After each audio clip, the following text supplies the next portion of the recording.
Hello students, UP academic classes में आपका फिर से स्वागत है। कक्षा 12 के मैथमेटिक्स के चैप्टर सततता और अवकलनीयता में हम लोग सततता और अवकलनीयता किसे कहते हैं, प्रथम सिद्धांत से अवकलन कैसे ज्ञात करते हैं और प्रथम सिद्धांत के अवकलन की सहायता से जितने भी फंडामेंटल फार्मूले होते हैं उसको हम कैसे निकालते हैं, या देख चुके हैं पिछले वीडियो में। आइए आज हम लोग पढ़ेंगे कि अवकलन क्या है। देखिए, अवकलन पढ़ने से पहले मैं आपको बताता हूँ कि स्वतंत्र चर राशि और परतंत्र चर राशि क्या है। जैसे अगर हमको कोई x का फलन लिखना है तो हम लिखते हैं कि f(x) इज इक्वल टू कोई भी, मान लीजिए 3x + 5 है। यह एक x का फलन है, f(x) is equal to 3x + 5। तो हम f(x) को अगर y मान लें, ये हो जाएगा y is equal to 3x + 5। देखिए, यहाँ पर अगर हमको इसका रेखीय निरूपण करना होता है तो हम पहले इसके संबंधित मानों का एक चार्ट बनाते हैं। ऐसे यहाँ पे x की वैल्यू, यहाँ पे y की वैल्यू। तो आप जरा अपने कॉमन सेंस की बात है कि कक्षा 10 में ये है, अगर हम x की वैल्यू अपने आप सोचते चले जाते हैं उसको सॉल्व करके y की वैल्यू प्राप्त होती है। यानी कि यहाँ पर हम किसकी वैल्यू अपने मतलब स्वयं फ्री हैं सोचने के लिए, x की वैल्यू। तो ऐसी स्थिति में ये जो x है यह स्वतंत्र चर राशि है, स्वतंत्र चर राशि, और y क्या है, परतंत्र चर राशि। यह है डिपेंडेंट वेरिएबल और यह है इंडिपेंडेंट वेरिएबल। अब डिपेंडेंट और इंडिपेंडेंट मतलब स्वतंत्र चर राशि और परतंत्र चर राशि अगर हैं तो यह एक फलन है। अगर हम किसी भी एक वैल्यू के लिए, किसी भी एक मान के लिए x का मान 1 ही ले लिया, तो अगर इसको 1 ले लेंगे तो y की वैल्यू क्या आ जाएगी, x is equal to 1, then y equal to 3 1 3 + 5 8, y बराबर 8। अब अति सूक्ष्म परिवर्तन करिए। अति सूक्ष्म परिवर्तन करने का मतलब अगर x इज इक्वल टू हम 1.1 ले लें या 1.01 ले लें, 1.01 ले लेते हैं, तब y इज इक्वल टू क्या हो जाएगा, देखिए यहाँ पे 3 का मल्टीप्लाई हो जाएगा 8.08 हो जाएगा, 8.08 हो जाएगा। अब हमने x की वैल्यू में कितना परिवर्तन किया, delta x is equal to x2 - x1 means 0.01 का डिफरेंट आया। जब x के वैल्यू में 0.01 का डिफरेंट आया तो y की वैल्यू में कितना डिफरेंट आ रहा है, ये कितना था, 8.03 रहता है। y की वैल्यू में 0.03 का डिफरेंट आया। ठीक, तो इस तरह से अगर हम delta y upon delta x लिखें तो कितना आ जाएगा, 0.03 बाई 0.01। देखिए 0.03 बाई 0.01, x की वैल्यू 1 रखने पर ऐसा हुआ है।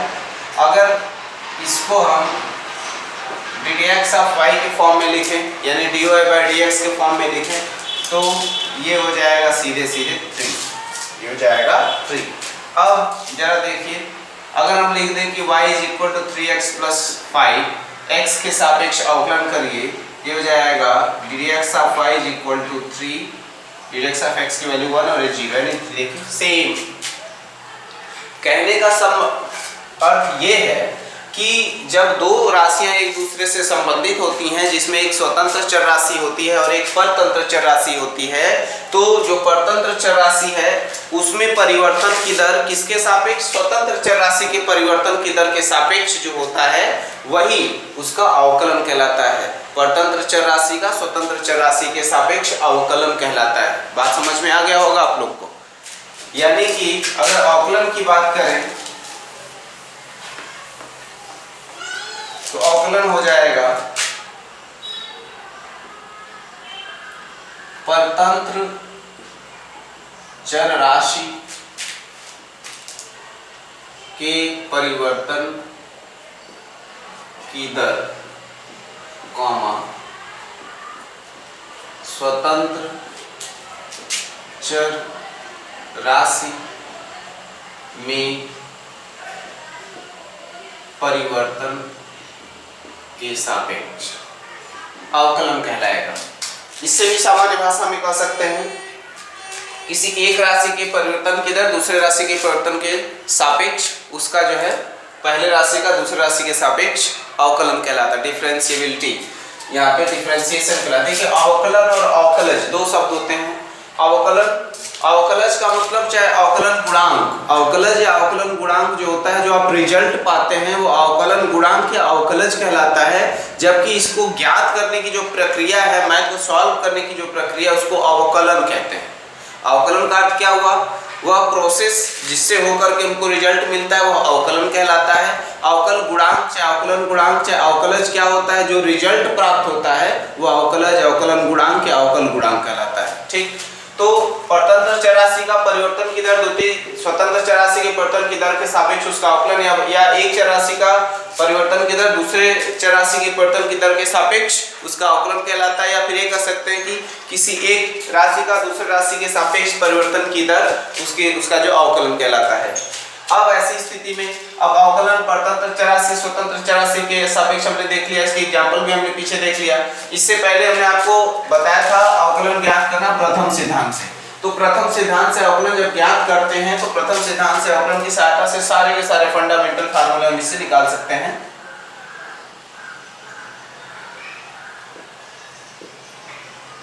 फंडामेंटल फार्मूला किसके लिए? डिफरेंशिएशन के लिए। देखिए ये होता है सबसे पहले ddx of c is equal to 0। यहाँ पर c क्या है? स्वतंत्र चरराशि, परतंत्र चरराशि, ऐसी कोई बात नहीं। ये जो है अचर राशि है, यहाँ पे x y कुछ नहीं है। ddx of 5 is equal to 0। किसी भी राशि के सापेक्ष अगर किसी अचर राशि का आप अवकलन करते हैं तो वह शून्य प्राप्त होता है। ठीक, दूसरा है ddx of x to the power of n is equal to n into x to the power of n minus 1।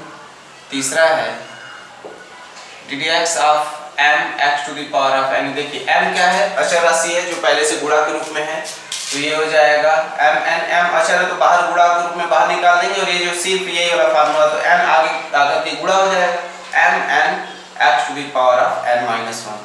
ऐसे ही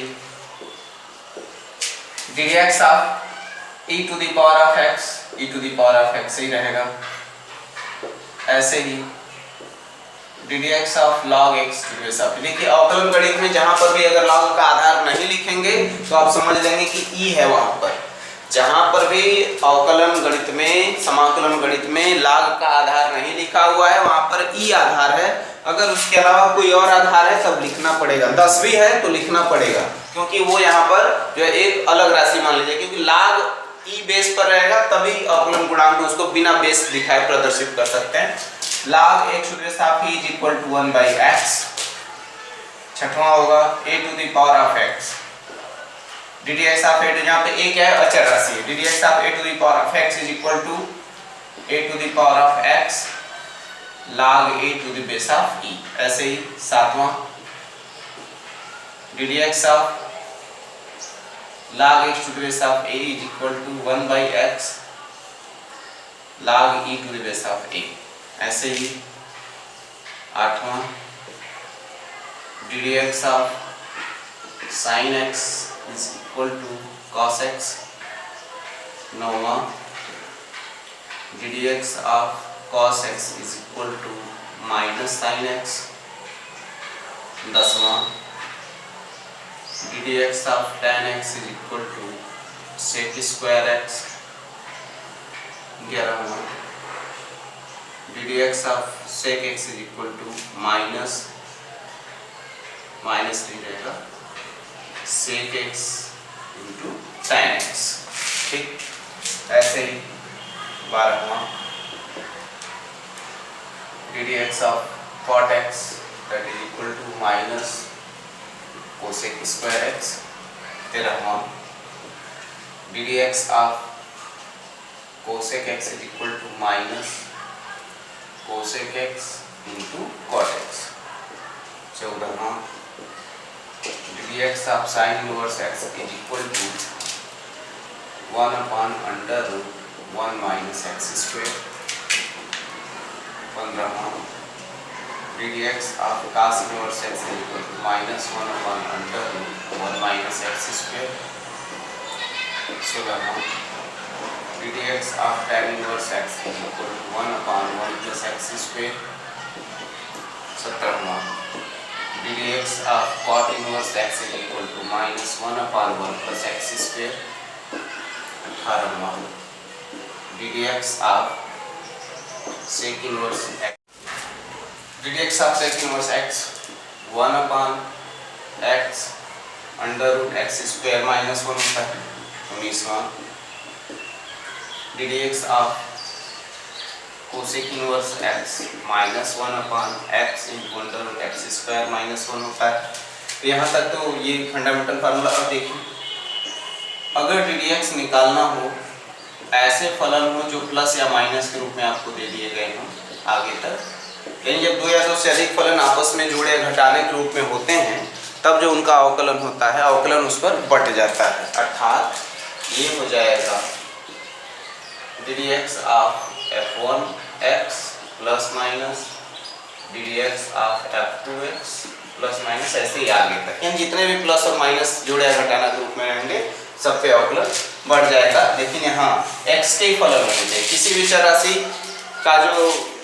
चर राशि के सापेक्ष केवल उन्हीं फलनों का अवकलन ज्ञात किया जा सकता है जो उसी चर राशि के साथ का जो है फलन हो। यानी x के सापेक्ष अगर अवकलन निकालना है तो x के ही फलन होने चाहिए, y के सापेक्ष अवकलन निकालना है तो y के ही फलन होने चाहिए।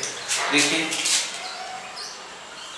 21वां, अगर एक गुणा के रूप में जहाँ पर u और v x के ही फलन है, u इंटू v, यानी दो फलन एक दूसरे से गुणा के रूप में, तब इसको क्या करते हैं, u into D D X of v plus v into D D X of v।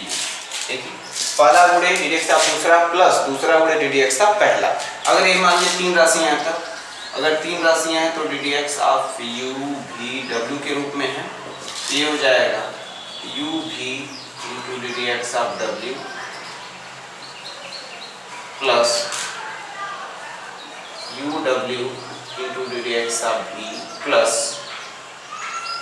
v w into D D X of u। देखिए, इस तरह से चार्ट रहेगा तो तीन तीन का गुणा एक एक का अवकलन 4 बार हो जाएगा।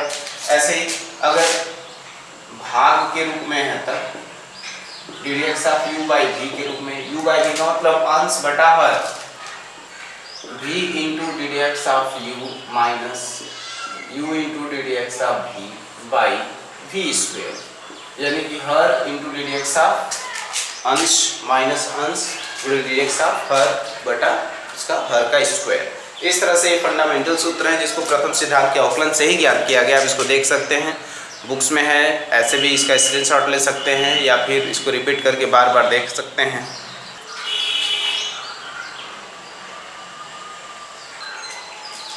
आइए कुछ एग्जांपल्स देखते हैं। जैसे कह दिया कि tan x into sec x, tan x into cosec x का x के सापेक्ष अवकलन ज्ञात है। अगर tan x into cosec x का x के सापेक्ष अवकलन ज्ञात करना है तो इसको देखिए लिखने का तरीका, इसको लिखेंगे D D X of tan x into cosec x, D D X of tan x into cosec x। देखिए, जो इसमें प्रश्न होते हैं बहुत ही आसान होते हैं, थोड़ा सा आपको धीरज तो रखना ही पड़ेगा, practice makes a man perfect. आपको प्रैक्टिस करने की ज़रूरत है। आइए प्रैक्टिस में शुरू करते हैं। आपने बुक्स से प्रैक्टिस करें, एग्जाम्पल्स देखिए, फिर एक्सरसाइजेस लगाइए, जो क्वेश्चन नहीं आता हमसे पूछिए। D D X of tan x into cosec x है, तो सबसे पहले तो आप ये फंडामेंटल में ऐसा कोई फार्मूला नहीं पढ़े, तो क्या करें, इसको अभी सरल करने का कोशिश करिए। ये है D D X of tan x, हम लिखेंगे sin x by cos x और cosec x होता है 1 बाई sin x। देखिए sin x से sin x कैंसिल हो जाएगा, ये हो जाएगा D D X of cos x 1 upon cos x, हो जाएगा sec x। ये D D X of sec x क्या होता है 1 upon x into under root X square, ये हो जाएगा आंसर। देखिए ठीक, इसी तरह से और भी क्वेश्चन हैं। अगर कह दिया D D X of 1 upon X to the power of 7, देखिए ये है D D X of X to the power of -7, क्योंकि जब एक्स पावर ऑफ 7 को ऊपर ले जाएंगे तो X to the power of -7 हो जाएगा। बस हम जानते हैं formula x power of n D D X of x power of n था n into X to the power of n minus 1। ठीक, तो इसी बेस पर जो घात है आगे आकर के गुणा हो जाएगी -7 x to the power of -8, क्योंकि -1 और बढ़ जाएगा तो -8 हो जाएगा। ऐसे ही मान लीजिए D X of x power of 4 plus X cube minus 3x square plus 5/x इस रूप में दे दिया। ठीक, अब यहाँ पे सोचेंगे अब क्या करें, कुछ नहीं, ये जो हर है ना सब पे अलग अलग करके पहले सिंपल बनाने की कोशिश। सिंपल नहीं होगा तो उसके बाद इसके आगे बताया जाएगा आपको कि निहित फलनों का अवकलन कैसे निकालते हैं, द्वितीय अवकलन कैसे निकालते हैं, मतलब बहुत सारे। अभी आप केवल फंडामेंटल पढ़ रहे हैं, सिंपल फंडामेंटल अवकलन निकालना सीखिए। ये हो जाएगा डी डी एक्स, आप देखिए x power of 4/x plus X cube by X minus 3x square by X plus 5/x। देखिए अब इसके बाद ये हो जाएगा D D X of X cube plus D D X of X square minus 3 into D D X of X plus 5 into D D X of X to the power of -1। ठीक, अब D D X of X cube वही हो जाएगा 3x square plus 2x minus ये 3 D D X of x का 1 होता है plus D D x, अब देखिए अब -1 आ गया तो पूरा हो जाएगा -5 और x to the power of -2। ये हो जाएगा आंसर। ठीक, इस तरह से आप अवकलन कर सकते हैं आसानी से।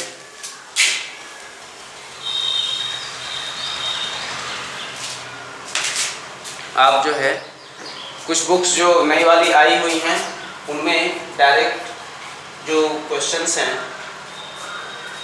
वो निहित फलनों के अवकलन से प्रारंभ कर दिया है, लेकिन आप ऐसा बुक्स ले जिसमें एक नीचे स्तर से ऊपर स्तर में सवालें दी हुई हों। पहले सिंपल क्वेश्चंस जिसमें हो, पहले सिंपल क्वेश्चंस को लगाइए, उसके बाद धीरे धीरे आगे बढ़िए।